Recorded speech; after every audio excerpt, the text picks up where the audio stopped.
رب تعالیٰ ارشاد فرماتے ہیں وَأْمُرْ أَهْلَكَ بِالصَّلَاةِ، اے محبوب اپنے گھر والوں کو نماز کا حکم دے۔ اہل و عیال،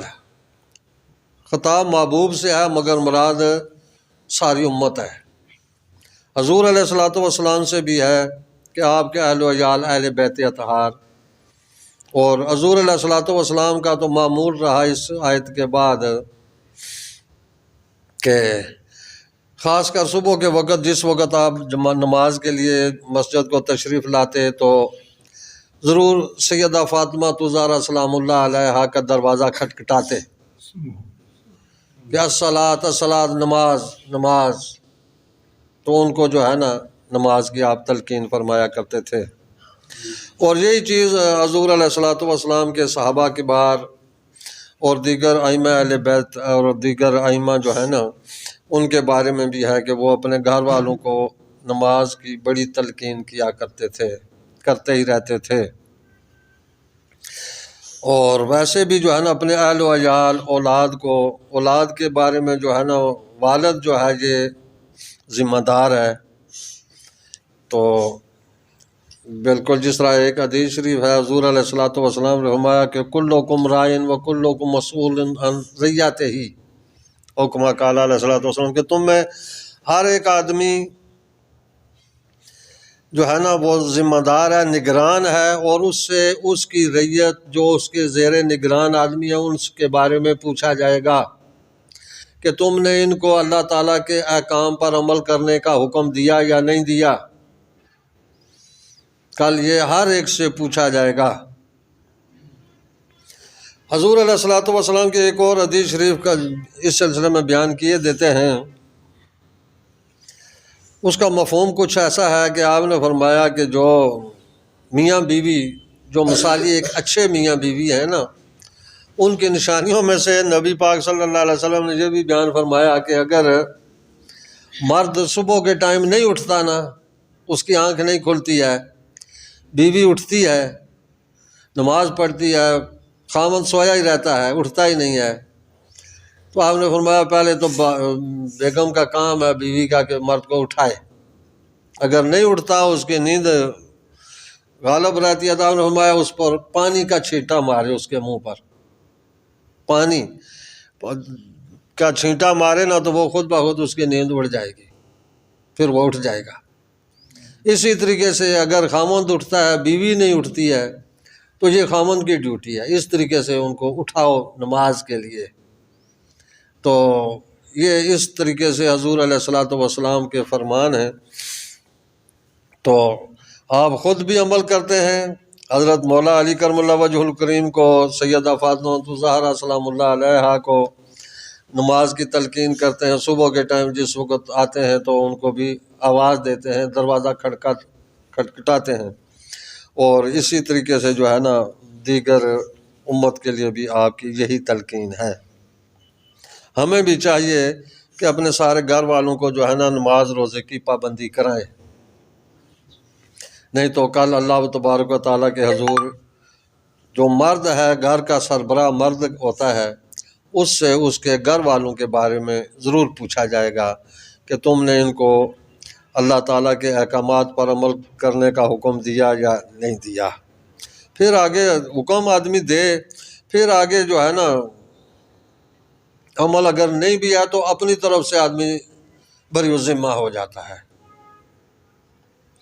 تو رب تعالیٰ نے فرمایا وَأْمُرْ أَهْلَكَ بِالصَّلَاةِ، اے محبوب اپنے گھر والوں کو نماز کا حکم دو، وَاسْتَبِرْ عَلَيْهَا، اور خود بھی اس پر کاربند رہو۔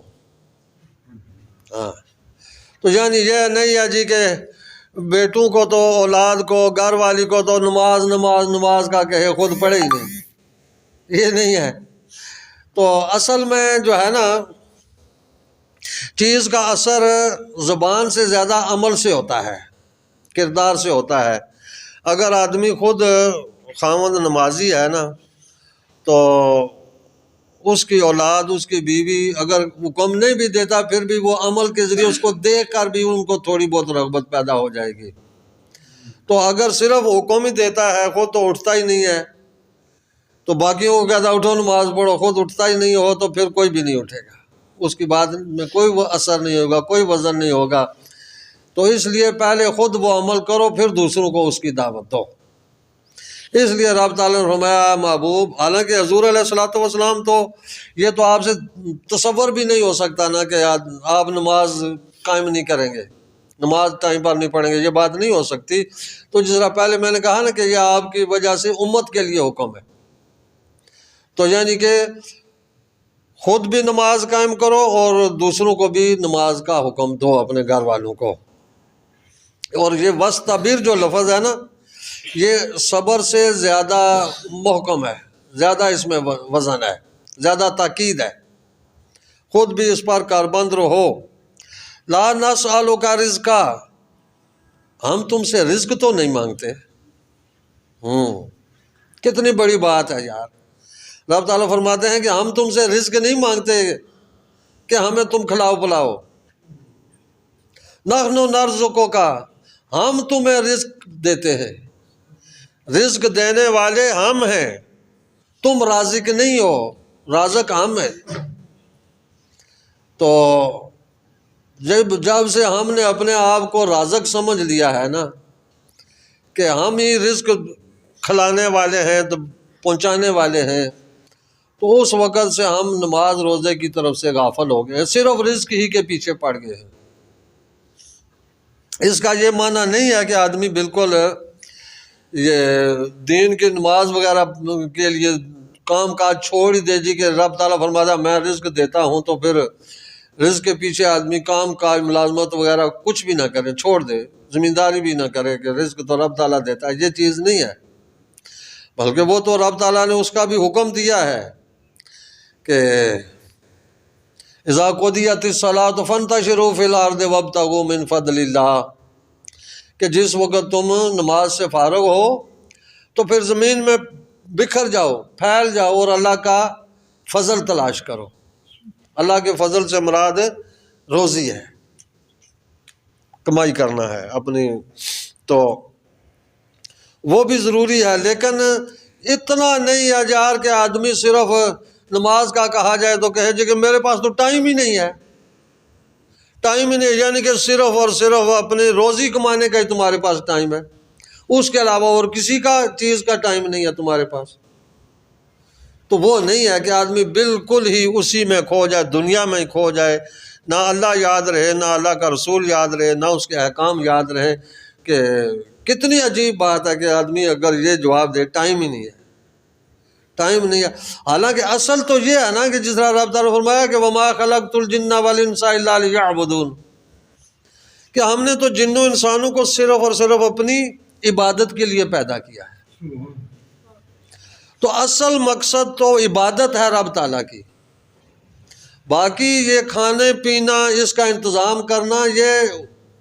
اتنا ہی ہے کہ جتنا اس کو عبادت میں مددگار ہو۔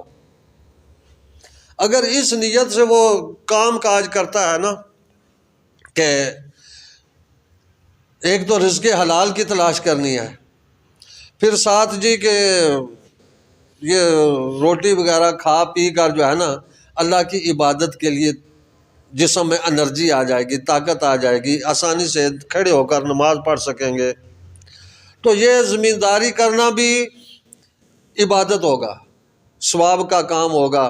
کہ رزق حلال کی تلاش ہے، اپنی بیوی بچوں کو حلال رزق دینا ہے، حلال روزی کمانی ہے، اور اللہ تعالیٰ کی عبادت میں یہ مددگار ہیں یہ چیزیں۔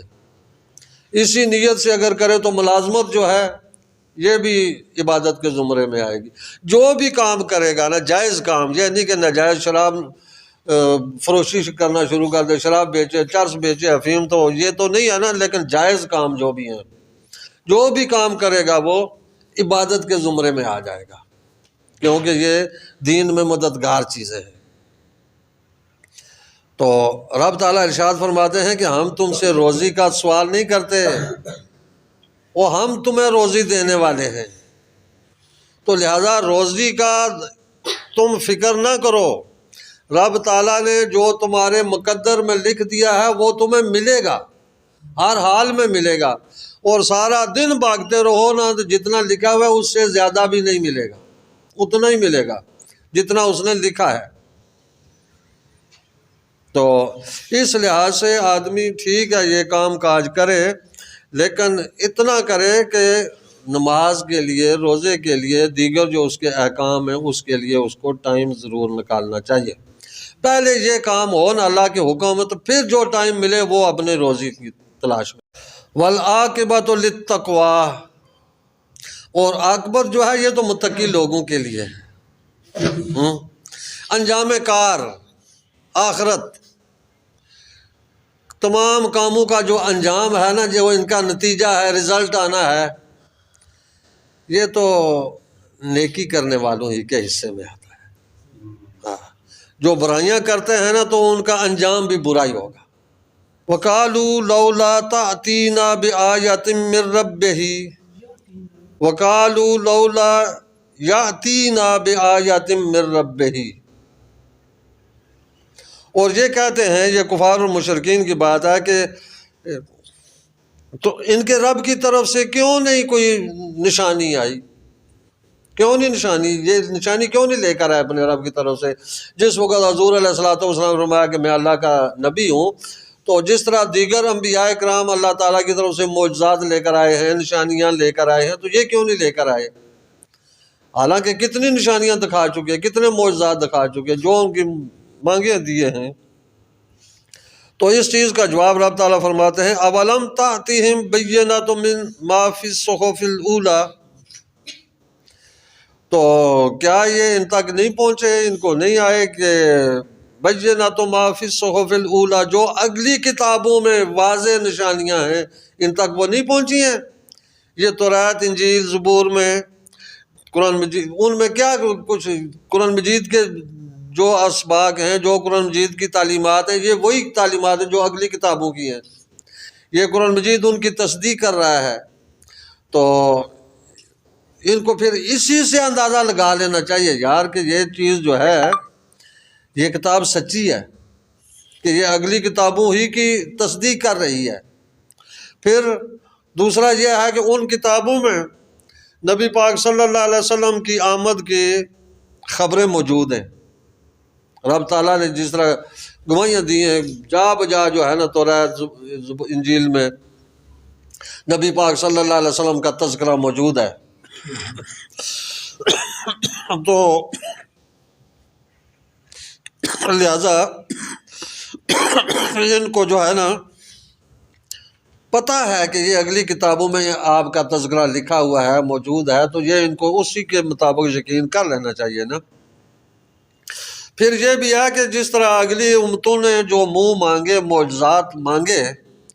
جس وقت ان کو وہ معجزے دیے گئے اور پھر وہ اس پر ایمان نہیں لائے تو ان پر عذاب آ گیا۔ تو بتایا گیا کہ کیا یہ بھی یہی چاہتے ہیں کہ جس طرح یہ مانگ رہے ہیں جو کچھ، تو اگر اسی طریقے سے ان کو دے دیا جائے اور یہ ایمان نہ لائیں تو پھر تو وہی جڑ کٹ عذاب ہے وہ جس طرح پہلو پر آیا ہے۔ تو اس لحاظ سے ان کو خود بخود تھوڑا اس چیز میں خیال کرنا ہے۔ وَلَوْ أَنَّ أَهْلَكْنَا بِعَذَابٍ مِّن قَبْلِهِ لَقَالُوا، اور اگر ہم ان کو پہلے ہی عذاب دے دیتے، یعنی قرآن مجید کے نزول سے پہلے، نبی پاک صلی اللہ علیہ وسلم کی آمد سے پہلے ہی ان کو عذاب دے کر ہلاک کر دیتے، تو لَقَالُوا، تو پھر یہ کہتے ربنا، اے ہمارے رب، لولا ارسلت الینا رسولا فنتبع آیاتک، کہ ہمارے پاس تو نے کیوں نہیں کوئی رسول بھیجا کہ ہم اس کی اتباع کرتے، تیری آیات کی اتباع کرتے۔ تو یہ اتمام حجت کے لیے ہم نے آپ کو رسول بنا کر بھیجا ہے، تاکہ یہ کل قیامت میں نہ کہہ سکے ہمارے پاس تو کوئی رسول آیا ہی نہیں، ہمیں تو کسی نے کوئی پیغام دیا ہی نہیں۔ من قبل، یعنی کہ ان کی موت سے پہلے ان نذل و نخزا، کہ تاکہ ہم یہ جو ذلت اور رسوائی ہے اس سے بچ سکے، یا آخرت کے عذاب سے بچ جائیں۔ قل، اے محبوب آپ فرما دیں، کل متربص، کہ ہر ایک آدمی جو ہے نا سارے کے سارے انتظار میں ہیں۔ جس طرح یہ بھی جو ہے نا کفار اور مشرکین یہ بعض اوقات کہتے رہتے تھے یہ محمد صلی اللہ علیہ وسلم کی نرینہ اولاد تو ہے کوئی نہیں، تو بس ان کے ساتھ ان کا دین بھی ختم ہو جائے گا، تو ان کی موت کا انتظار کرو۔ تو رب تعالیٰ نے فرمایا سارے انتظار میں ہیں، فتربصوا تو تم بھی انتظار کرو، اور فستعلمون من اصحاب الصراط السوی ومن اہتدی، تو خود بخود ان قریب جان جاؤ گے، یعنی جس وقت مرو گے قیامت کے دن، حساب کتاب کے دن، تو اس وقت تمہیں یقین ہو جائے گا کہ کون سیدھے راستے پر تھا، کون ہدایت پر تھا، کس کا دین اچھا تھا، کس کی تعلیمات صحیح تھیں، یہ تو پھر آخرت میں پتہ چل ہی جائے گا، یہ معنی تھا۔ تو یعنی کہ یہ آخری خاص کر آیت جو ہے نا، یہ تنبیہ کر رہی ہے، ڈرا رہی ہے کہ آج وقت ہے جاننے کا، اس وقت جاننا فضول ہے، اس وقت جاننے کا کوئی مقصد نہیں، آج جان جاؤ۔ تو الحمدللہ اس کے ساتھ ہی ہماری سورہ طٰہٰ جو ہے آج مکمل ہوتی ہے۔ انشاءاللہ تبارک و تعالیٰ کل اس کے سے پہلے جو ہے نا سورہ مریم، اس کی اللہ تبارک و تعالیٰ خیر و عافیت کرے، کل اس کی ابتدا ہوگی۔ وما علیہ الا البلاغ المبین۔